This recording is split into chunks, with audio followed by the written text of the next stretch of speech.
after some time, she changed the house, and then she got a phone, and then she used now to text me. But again, the house she got, she used to sleep in the toilet.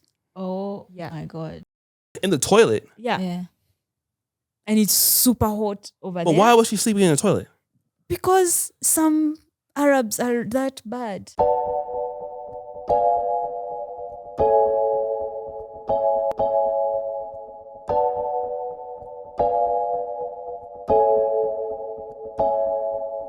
Hi guys, welcome to Kenganda. My name is Janita Maya and this is the Repart podcast. We have a very beautiful lady here with us in studio. She looks so lovely. Tell them who you are. Hello, I'm Isabella. Hi Isabella. Tell them what you do. I'm into interior designing, like kitchens, wardrobes, furniture basically. Okay. Yeah.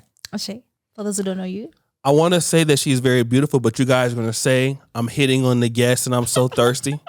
So I won't even say nothing because I don't want to get that kind of reputation. But O'Shea Duke Jackson, Sacramento, California. Let's get into it. Okay, O'Shea, I want to take. So we've been doing, I believe, a lot of stories of brothers and sisters from Uganda that are in the UAE. In the UAE, Middle East.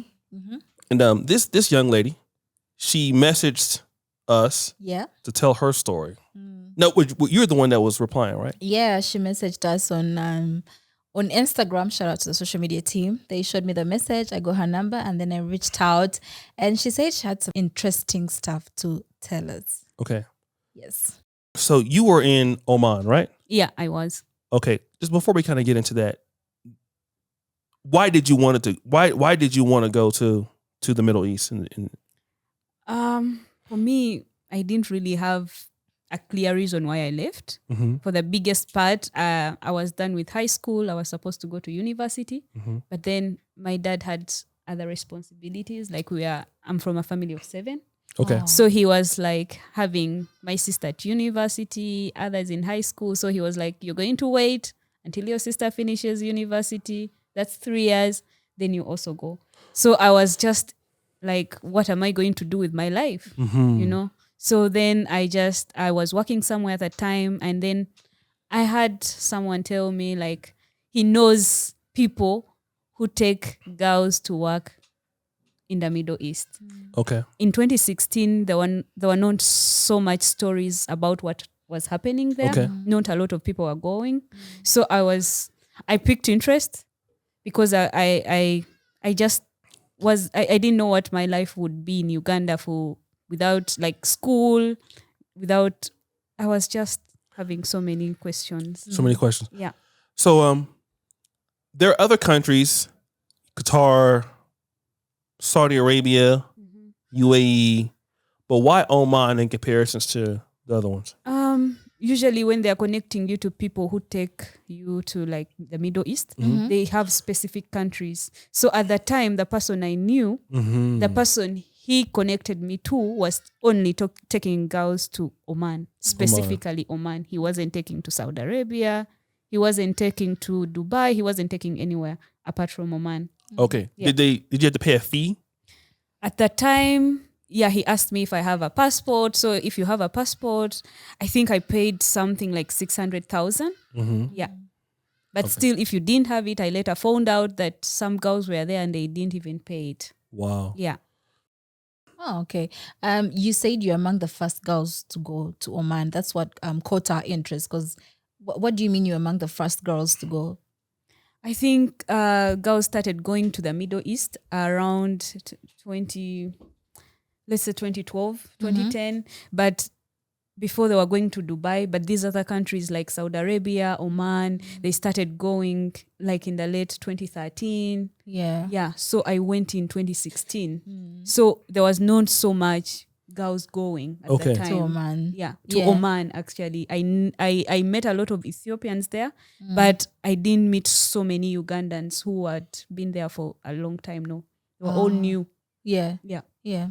Okay, so you being the first girl, you went as a what? What was the job you were told you were going to do in Oman? Oh, they told us, I wasn't alone. So the person who was taking us, we were 7.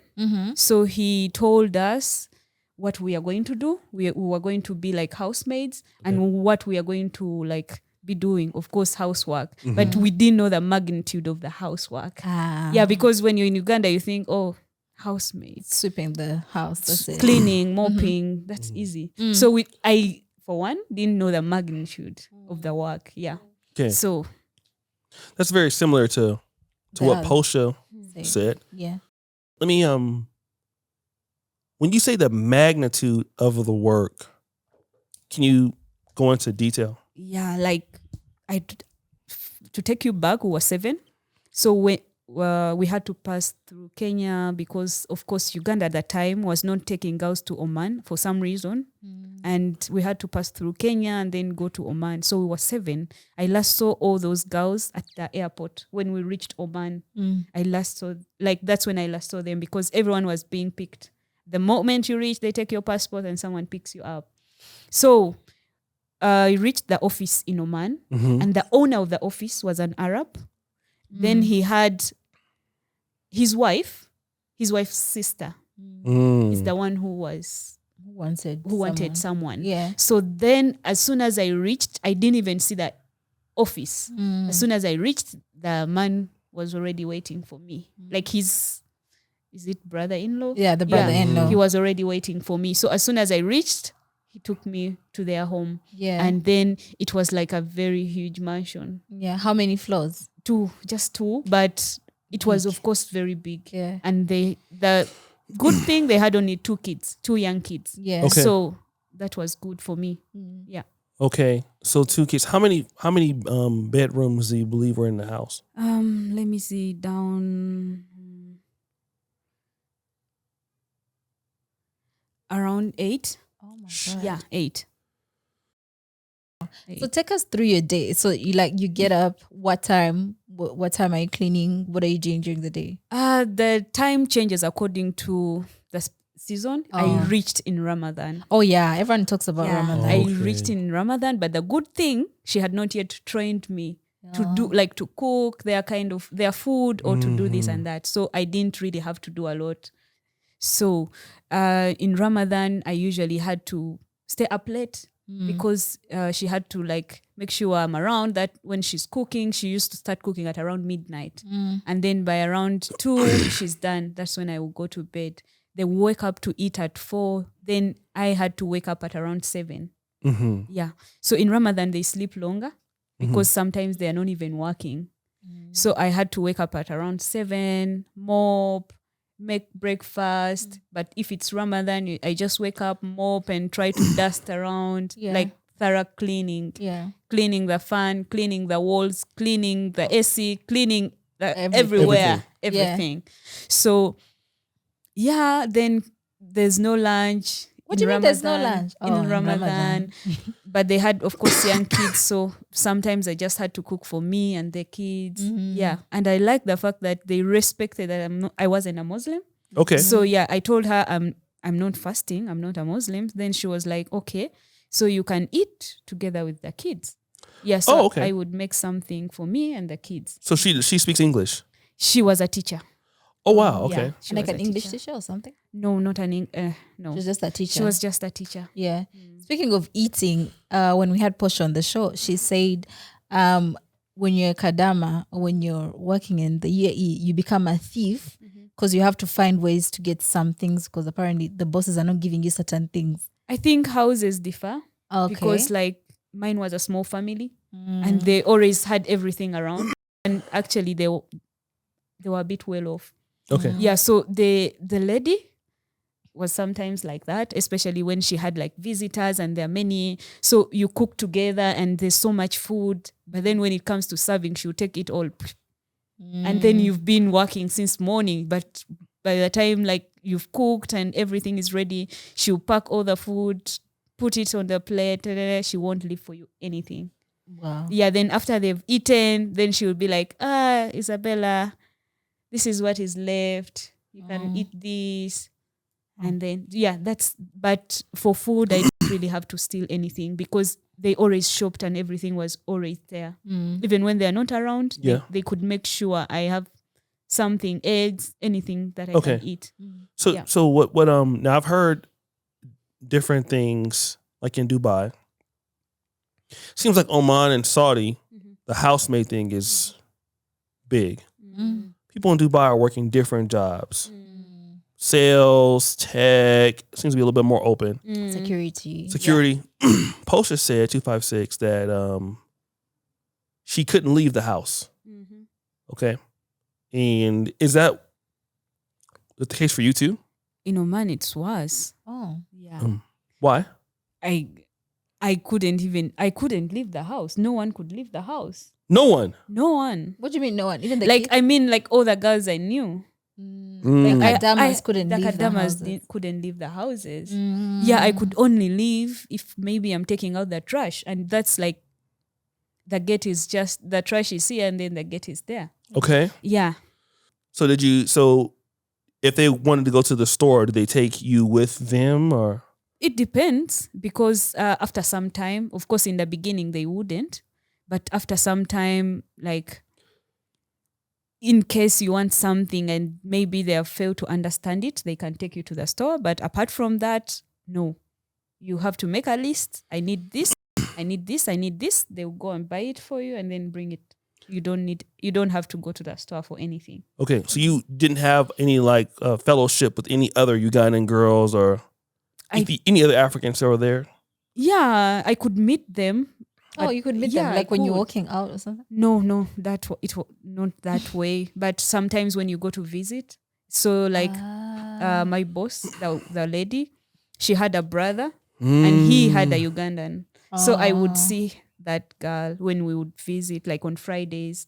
Then also her sister had a Ugandan. Yeah, so I would see them. And also in their village, like at her grandparents, they had like 3 Ugandans. So I would see them. Okay. Yeah. So were you like interacting and forming like a rebel group or something? Yeah, there are groups, but I didn't really want to be in some of those groups because there was so much negativity. Like it was always sad. This and they have taken my phone. I'm planning to run away. So for me, some of those groups, I was like, if it's not helping me, then I don't want to be in it. Okay. Yeah. Okay. So it seems like your experience was not as bad as others. I would say so, yeah. It wasn't as bad. Okay. It wasn't as bad. Because I had like a girl in Oman that I met, and when I gave her my number, we just met on a wedding. So she would text me.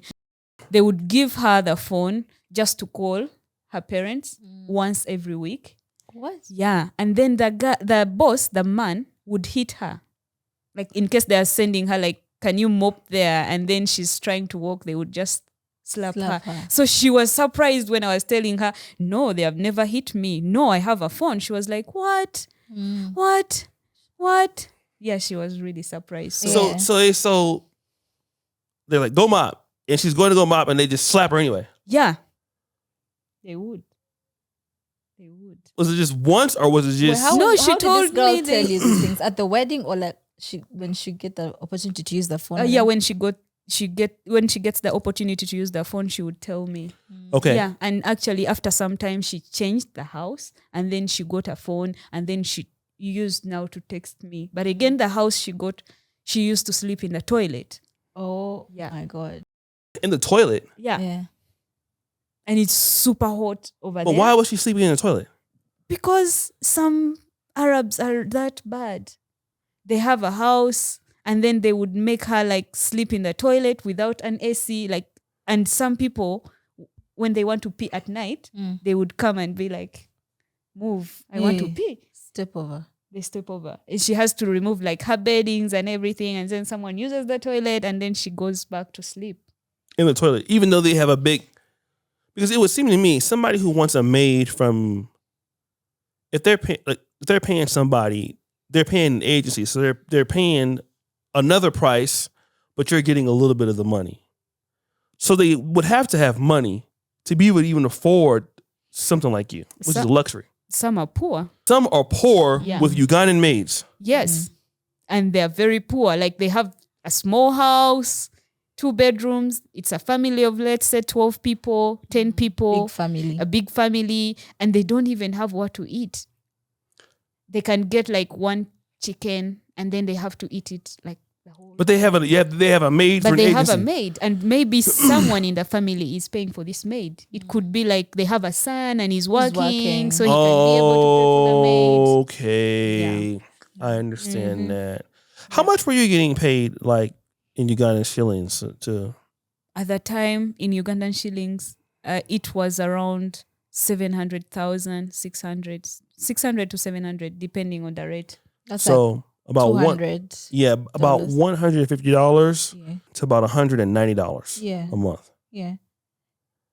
So would you say you had some tragic, incidences when you were in that? They call it a chiumba. Is it a chiumba? The Ugandans call it the chi house. The chiumba. Yeah, because they're always inside huge. the house. They're always big houses. Yeah. It's not our Ugandan houses. Yeah. Okay. Yeah. Did you have any tragic incident or something that made you like Well, not tragic. your wake up call or something? She's still living, so. Oh, not tragic. Did you have any? What's the worst thing that has happened to you in that house? I think when my contract elapsed, and then I had to leave. But then they were telling me I had to wait for them to get another person who will replace me so that I can leave. Yeah. Then I was like, okay, when will you get that person? They were like, we don't know, maybe in a month, maybe 2. I was like, okay. So I worked for extra 2 weeks. And then at some point I was like, my contract elapsed. I'm still working. I'm tired, because by the time I would always check the calendar to see like, on 16th June, I'm going back. So then it reached and then I have to work and now it's like 20 something. Then I was like, no.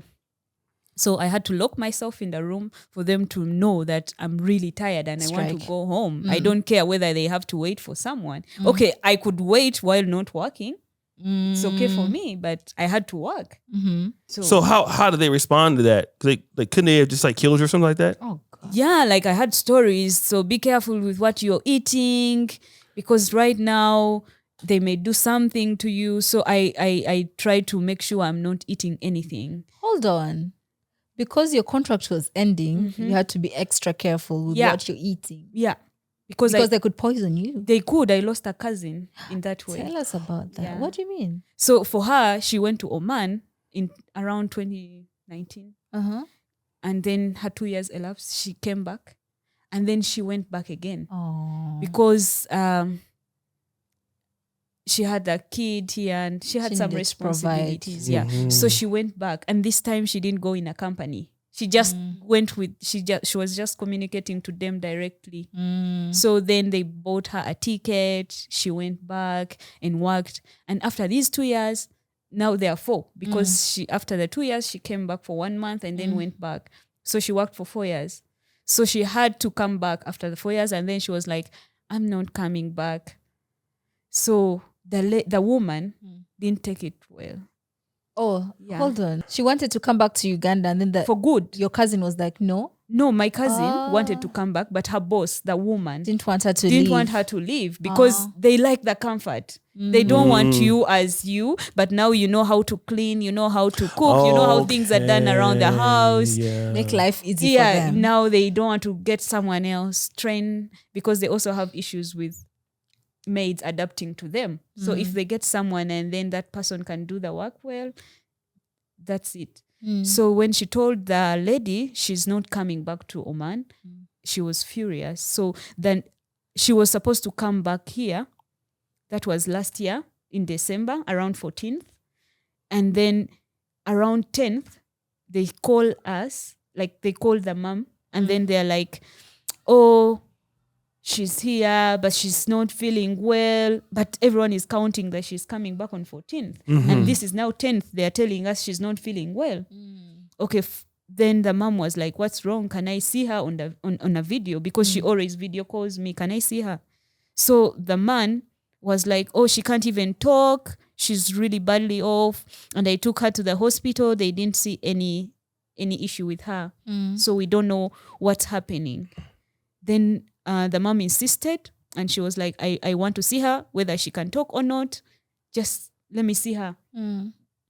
So when he put her on the video call, she was just like I don't know. Unresponsive. She was unresponsive. She was just like not talking. She looked confused and something was really wrong. Something was very wrong. So the mom was like, okay, but her contract is ending. Maybe let her come back here. She will be well.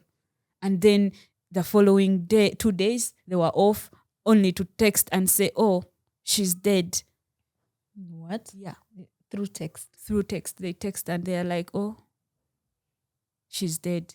Did they send the body back at least? There was a very big commotion. Yeah. So they had to send the body. Yeah. They didn't explain how she died. They didn't explain what happened, but we highly suspect because this is not the first story. They usually poison you when you tell them you're not coming back. Yeah. They can do it if you tell them you're not coming back. So I told them that I have to go back. I have to go to school. The lady didn't take it really well because she was like, I have to... but actually, I was the first maid to be in her house for 2 years. She had a Filipino maid who stayed there for only 1 year and ran away. Then she had another Indonesian maid who stayed there for 6 months and ran away. So I stayed there for 2 years, and she was still not grateful. Oh, wait. So let me talk about that because I know, in Dubai, Filipinos and Africans seem to have some little commotion going on. Did you meet any Filipinos or Indonesians? Did you come in contact with them there? Yes, I met a lot of Indonesians. Okay. And Bangladesh. There are some people from Bangladesh. Yeah. There is not really a good relationship between them and us. Why? Really? Yeah. Because I don't know. I don't know. Do you think they see as competition? No, but they don't think like they don't take us as people who understand. The same way, like an Indonesian would not look at me the same way they would look at an Indian maid. You know, they would order me around. They would. Oh, Indonesian can order you around. Yeah. In Oman. Yeah. How? And yet they're also maids. Whoa. Wait a minute. Okay. How many maids were inside of the home you were in? I was just alone, but we would visit. If we visit somewhere and they're like 2 Indonesians or 2 Bangladesh, okay, Bangladeshis were not so bad, but Indonesians. So they would like try to tell you like, oh, you come and mop here, come and do this. Wait a minute. So even if you go and visit, like... They want to be your boss. They were still making you work? Yeah. Because you're what? Because you're black. Because they wouldn't do that to an Indian. They wouldn't do that to an Ethiopian. Get your own maids. Even the Ethiopian. Ethiopians are many there, yeah. So Ethiopians have a higher privilege because they are light. Oh, yeah. Light skinned. Yeah, I would have like the kids. They would tell me like, Aswad Mahelo, black is not good. Why aren't you like this maid? Why aren't you like this maid? The kids would tell you black is not good. Yeah, they would tell me. But I wouldn't take it in a bad way because they've learnt it from they've learnt it from somewhere.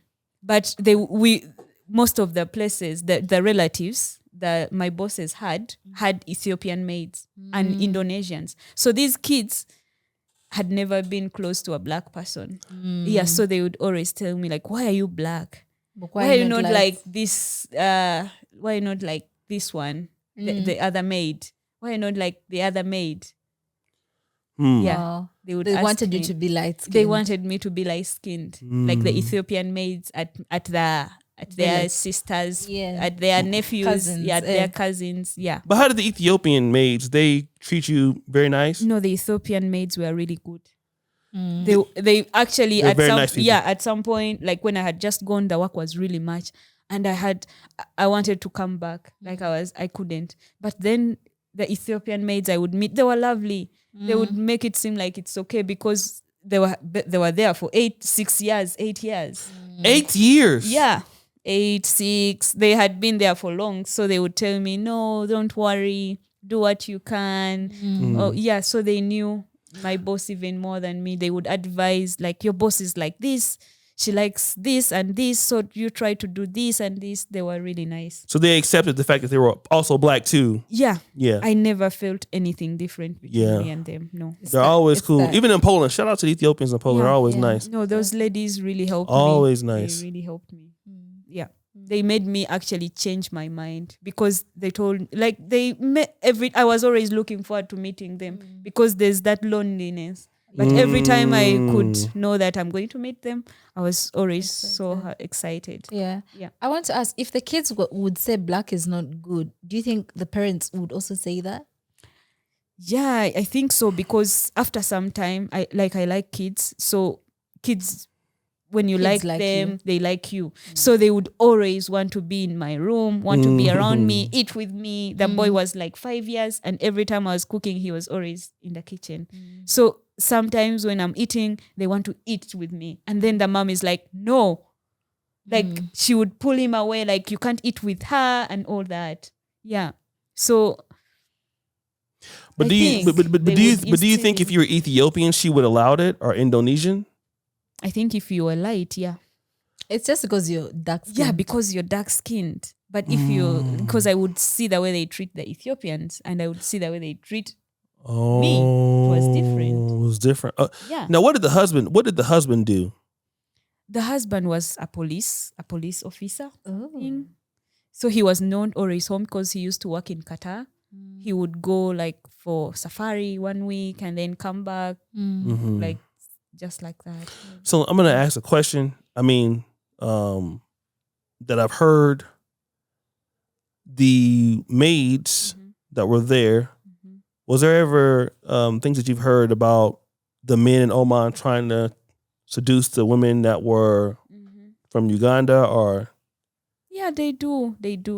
I had like a friend where we used to go every Friday. She was also Ugandan. So that her boss, the man, was a brother to my boss, the woman. Yeah, so that man would find her like cleaning and then he would Tap her ass? tap her ass. So he would find her alone in the kitchen and maybe try to touch her boobs. Yeah. So I think it definitely happens. Yeah. Yeah. And then who were we talking to? And then she said sometimes the girls would end up pregnant for the men of the man of the house. I think so. It can happen. It can happen. And then the wife would kill her. It can happen. It can happen. it can happen. It can happen. Like, I don't know why, but the men are, I don't know. You think they're attracted to black girls? The men are what? I don't know. I feel like because of their way of life, they don't see so many women. They are seeing only their wives. So And if they see a woman, they she's see fully another covered woman and all in a that. hijab or So something. yeah, I feel like it's because of I get it. yeah. You think it's It's the lack not- of exposure? Yeah. the lack of exposure. Yeah. It's not such a free society like it is in Uganda and America. Yeah, you can yeah, just yeah. date So if openly. they see another woman sleeping in their house, so for them it's like They want to try something different. yeah. I Because of see. Do you think they were attracted to the black girls or they just wanted another? I don't want to say it on camera. Honestly, I don't know. I don't know about that. I mean, you wouldn't never touch something that you didn't that you think is attractive, right? I mean, obviously, but I don't you would never necessarily- want to smack somebody on the butt if you thought they were ugly. I just can't see somebody doing it. Like, I'm not attracted to you. Let me just touch you. I don't think for them it matters. It doesn't matter. Yeah, that's, It doesn't that's what I'm matter. thinking. Because I'm thinking that's just another outlet for them to release. It doesn't But matter. but what ended up happening with that situation? Did you know? Like, did he try to do more? She would tell me, of course, what she was comfortable with telling me. So I don't know what Maybe she Yeah, wants so to fire. Because some girls actually can give in and then maybe have sex with the men, and then it can go on as long as the woman doesn't know. Oh, I've been thinking this. If you girls go as Kadamas, the whole time you're there, you're just alone. So that means like there's no interaction with like the opposite sex and whatnot. No. Oh. No. There is no like So even for the girl, they would be lonely too, Yeah, right? so That I'm makes thinking sense. women Yeah. have needs. like that's why like girls who are maids, they're always being taken advantage of. by guys who are back home, because when they're there, they're lonely and they're looking for people to text. So then there are these guys who are like always in their DMs. You find those, these girls are sending them money because those girls are lonely, and maybe these guys are and the girls are sending money to the men guys, back home. Yeah. Men, I've been there before. Yeah. You were sending money. Of You were course. sending money? I was in Poland. Oh, it's like a joke. Yeah. So Of course I'll send them money. I think because they're lonely. So when you're lonely and then there's someone in your DM then they're promising you when you come back, You get married. we shall get Okay, married. Oh, it I makes miss you sense. so much. And then you start like texting him like that is your regularly. And then he's person. like your person. And then you start sending him money. That's what happens. So did you did your family or friends ask you for a lot of money? Like when you were gone, did people feel like you were rich now? Not really. Not a lot of people knew that I was gone, actually. So nobody asked you for money? No, not a lot of people knew that I was gone. gone. That's the way to go. Was it easy to save money when you're there? Like, did you pay for your rent or anything, right? Yeah, it was easier. It was easier. So you say you came back with like a huge chunk of money? Not really a huge, because I was my sister was at university at that time. So every time maybe she's stuck with tuition, I would just be like, it's okay. You are contributing to I that. was contributing to that. Okay. Mm. God bless you then. So coming back, like let's say when you got back to Uganda, did you see Uganda differently, like as far as more opportunities? I don't. It wasn't so different, but I was seeing it in a different way. I was more grateful, especially to be back. The weather there is terrible. It's very hot. So it's very hot. Okay. So when I came back, I would appreciate like weather and all that. But the economy, nothing really changed much For you. for me, Except the freedom that you had. except the freedom that I had. Did you ever think about going back because it was so hard? Maybe when you came back here? No, I never thought of going back. Why? I didn't really have a responsibilities. Like I didn't really have You have no something to kids. take me back. Okay. Yeah.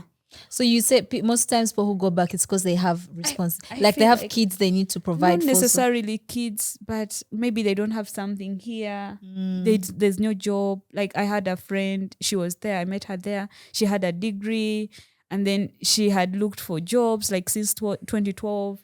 She didn't really get any job, so she was just here.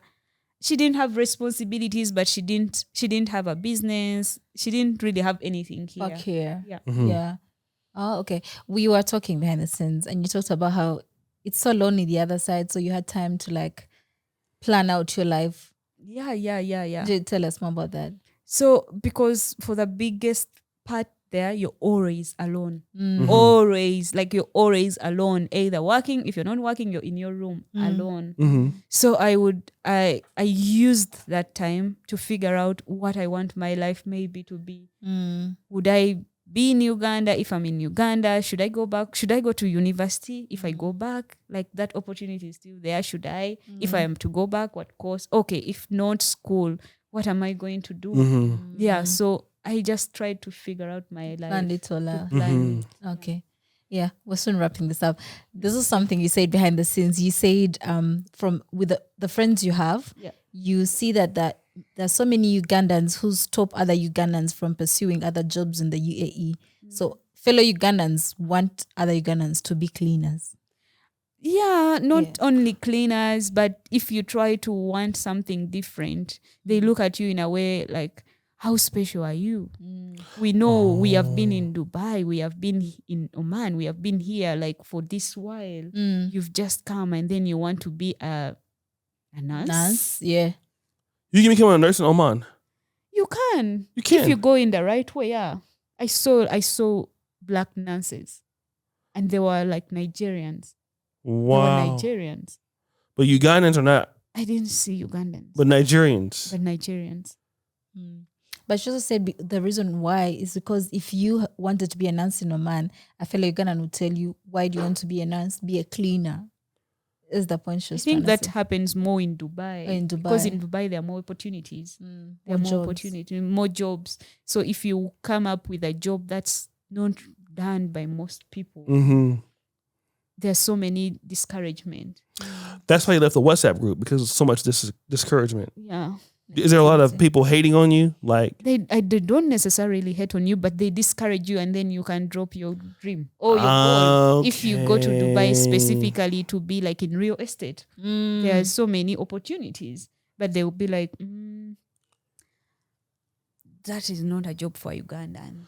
do you think that also happens in Uganda itself?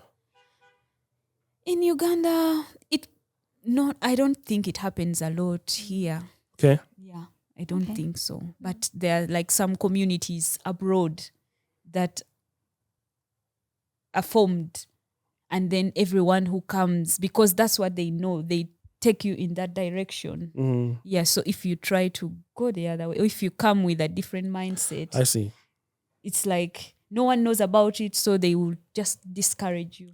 Let me ask you this last question. What do you think is stopping? Because, I mean, you're a very articulate young lady.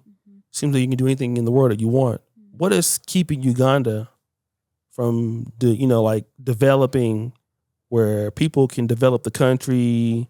There's opportunities here. But what do you think that's stopping that? I think for the biggest part is our mindset. Okay. Our mindset. Yeah, it's so corrupted. And not just the leaders, but even people just from down. So it's just deep within. It's the mindset. Yeah. Give us a glimpse of that mindset. Is it like people believe they can't achieve what they want to achieve, or is it because corruption is rooted in our being? What is it? I don't know. Okay, so I was in Germany. So there's like simple things like crossing the road. It's simple. Like there's maybe there are like traffic lights. Yeah. So you wait until it's your turn and then you cross. If you put that in Uganda, people are going to cross anyway. People are going, but there, even if there's no car coming, it's the rule. So people wait. There's no car coming. You literally look until it turns, and then you cross. But if you put that here, even when there are cars, even when it's not their turn, they'll cross. Why? Because it's the mindset. It's the mindset. Okay. Yeah. Okay. Thank you for that. We may have maybe a Kadama watching us, the Maitland on this video. Tell us about your life now so that you can give them hope. I think there is always more. Like, I don't, for the biggest part, encourage someone to come back and then go back because you don't know what will happen, for example. And sometimes when you go back and maybe change a house, you can get bad people. But even if you go back to the people you know, you may think they are good people, but Arabs, they do not really, really like, they don't like, I feel like they like only themselves. They don't like anyone. So you may feel like they're treating me well, but they don't like you. They just want what they get from you. So anything can change in a glimpse from them. So when you work there and come back to Uganda, try to do something for yourself. Just be home. Or if you're going to go to the Middle East, get something that's not house-made. Something that can grow you. Yeah. Okay, thank you so much. Should you have anything you want to ask her? No. Thank you so much. Tell the people where they can find you if they want to reach out. Oh, I'm always on Instagram. Okay. I told her she needs to post more because that Instagram, it was different. I looked at her, I'm like, are you sure you're the one? Because she looks pretty in person, and then her Instagram has pictures from 2012. So, yeah. Tell the username for the Instagram. That's not necessary. Oh, okay. So please don't. She said don't find her. That's okay. That's okay. Well, thank you for coming. Yeah, telling your story is beautiful and important. Thank you for having me. Yeah, Thank you for having me. Don't message me on Instagram. Okay. We have a speed networking event on Saturday. That is the 25th of November. So if you're a Kenganda supporter and you'd like to network with like-minded people, you can come through and see what we have for you in store. Just check us out. One last thing. Sorry. Yeah. Janita's birthday is on Sunday. Yeah. So if you go to the community tab, you'll see her with this like silly little pose, like I put the photo there. Yeah. Trying to sell something to you guys. So happy 35th birthday. How old are you? Stop. Happy 40th birthday to Jonita. Give her a round of applause in the background. 57 years old on Sunday. Yeah. Happy 60th birthday. Yeah. Thank you so much. This is what, 4th year with Kinganda? Yeah. 5 years, so she's been here for 4 years. Yeah. 4 years. So thank you so much for all your support over the years. I appreciate All the it. headaches you've given us. So we appreciate all of them. Yeah, thank you so much. I've literally grown with this channel, so I'm grateful for everyone watching. And if you'd like to, Did you make a lot of money with the channel? No, not from the community tab. You guys don't want to support the business. Yeah, that's black You don't want people. to support the girl child. But yeah, you can send me a birthday message at Jonita Maya and follow us on all our social media platforms at Kenganda Nation. You can also send us an email at teamkenganda@gmail.com. We'll see you guys next time. Thank you.